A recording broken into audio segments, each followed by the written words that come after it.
এটা হচ্ছে নীলাদ্রি লেক। নীলাদ্রি লেকের সুন্দর সচ্ছল পানির ভিতরে সবকিছু দেখা যায়। সুন্দর নীরব পরিবেশ,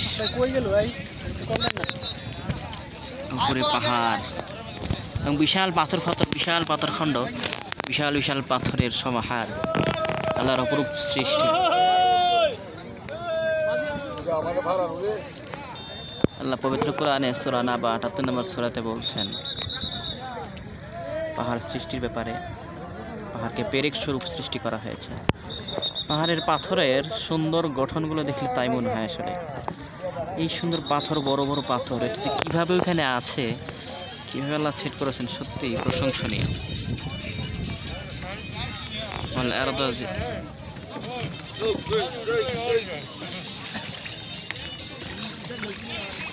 সুন্দর গঠন।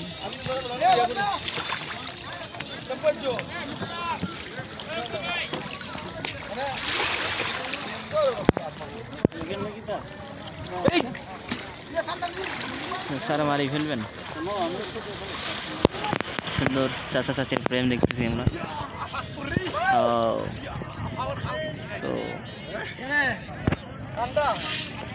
চলছে অনেক দূর।